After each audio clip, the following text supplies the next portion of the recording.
O menino olhava para o céu fascinado. As nuvens passavam como navios fantasmagóricos, navegando por um oceano invisível. Mas por que só os pássaros podiam cruzar aquele infinito? Por que os homens estavam presos à terra? Desde pequeno, Santos Dumont não aceitava limites.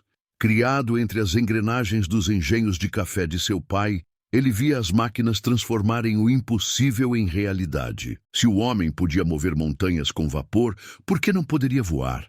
Ele devorava livros sobre ciência e engenharia, mergulhava nas histórias de Júlio Verne e sonhava acordado com um futuro onde o céu não pertencia apenas aos deuses e às aves. Mas sonhos não bastavam. Ele queria mais. Ele queria ser o homem que abriria caminho para o impossível. E foi por isso que, ainda jovem, embarcou para Paris, o centro da inovação mundial. Lá, entre motores, invenções e desafios, ele começou sua missão: não apenas voar, mas provar que o céu era um direito de todos. Mas antes de construir asas, ele precisaria entender os ventos, e para isso começaria dominando algo ainda mais perigoso: o ar preso dentro de um balão. O céu já não parecia tão distante. Dumont subia, flutuava, desafiava o impossível. Seus balões e dirigíveis cortavam os ares de Paris, enquanto multidões apontavam para cima, boquiabertas. Um homem controlando o vento. Isso era coisa de ficção, mas ali estava ele, flanando sobre os telhados como se fosse um personagem saído dos livros de Júlio Verne. Mas ele queria mais. Flutuar não era suficiente. Ele queria que uma máquina não apenas desafiasse a gravidade, mas também dominasse o ar com velocidade e precisão. Os balões eram bonitos, elegantes, mas dependiam dos ventos. E um verdadeiro avião? Esse deveria ser livre, ágil, capaz de voar como um pássaro, sem amarras, sem limites. Enquanto os jornais chamavam Dumont de gênio e os parisienses corriam para ver seus dirigíveis dançando sobre a Torre Eiffel, ele já estava obcecado com uma ideia maior: asas, motor, propulsão própria. O tempo dos balões estava chegando ao fim. A era do avião estava prestes a começar. O vento soprava contra o rosto de Santos Dumont, mas ele não piscava. Na sua frente, sobre a relva do campo de Bagatelle, estava a máquina que poderia mudar tudo. O 14 bis não era um balão. Não precisava de cordas, nem de impulsos externos. Era uma máquina com asas, um pássaro de metal pronto para desafiar a gravidade. A estrutura parecia frágil, um esqueleto de madeira coberto por lona, com um motor de poucos cavalos de potência. Mas Dumont não via fragilidade, ele via revolução. Se os pássaros conseguiam voar com tão pouco, por que um homem não conseguiria? Muitos riram.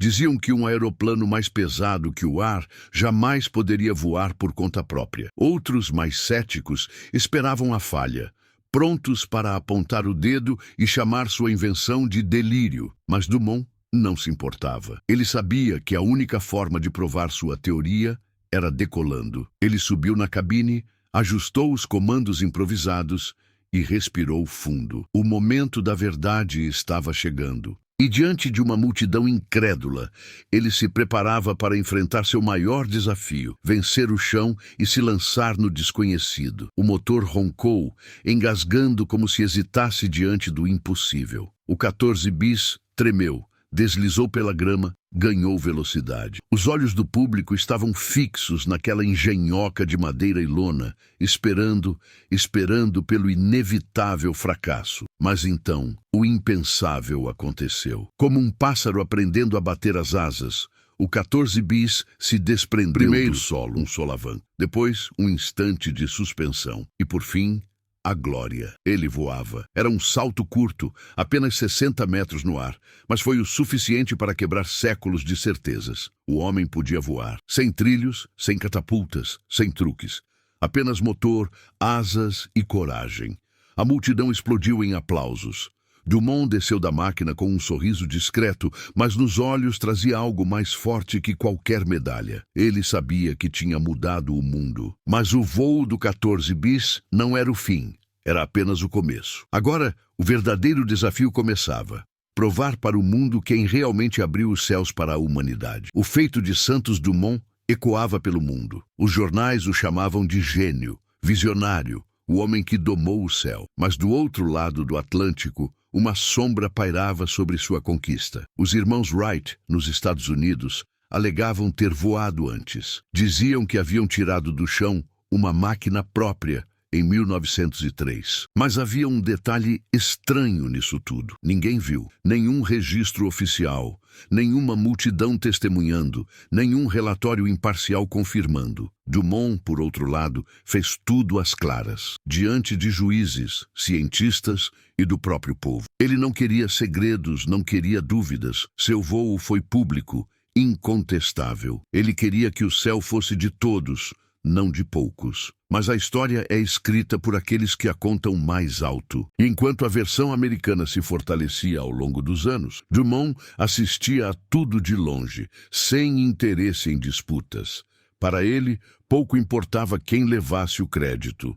O que importava era que o homem, finalmente, havia aprendido a voar. Mas a aviação crescia, e com ela, algo que Santos Dumont jamais poderia prever. O céu, antes um sonho de liberdade, estava prestes a se transformar em palco para a guerra. Os motores rugiam, mas agora não era para explorar, era para destruir. O que antes era símbolo de liberdade se tornava uma arma. Aviões cruzavam os céus, carregando bombas, espalhando terror, transformando cidades em cinzas. Santos Dumont assistia a tudo com o coração despedaçado. A invenção que ele tanto amava estava sendo usada para matar. Ele jamais imaginou que suas asas de madeira e lona, criadas para unir os homens, seriam transformadas em instrumentos de guerra. Ele se isolou, evitou homenagens, prêmios, títulos. A aviação, que antes lhe dava orgulho, agora pesava como um fardo. Ele já não via progresso nos céus.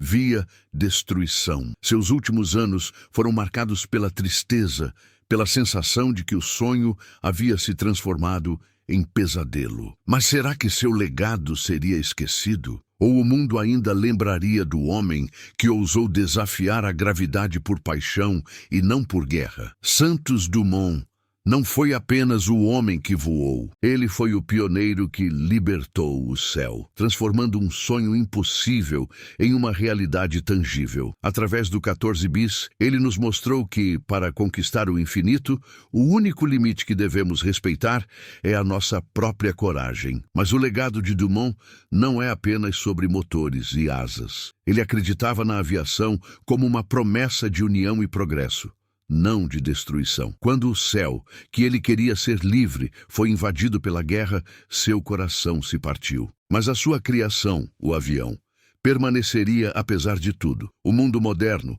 com toda a sua turbulência e conflitos, carrega o peso da ambiguidade de seu legado. Uma invenção que traz tanto a liberdade quanto a guerra. Santos Dumont talvez não tenha imaginado o futuro dessa maneira, mas sua visão de um céu conquistado pelo homem continua viva em cada decolagem, em cada voo. Ele foi mais que um inventor. Ele foi o sonhador de um mundo sem limites, onde os homens poderiam finalmente tocar o céu. E embora a história de quem realmente voou primeiro seja debatida, não restam dúvidas de que o sonho de Santos Dumont nunca foi apenas voar, foi mudar o mundo.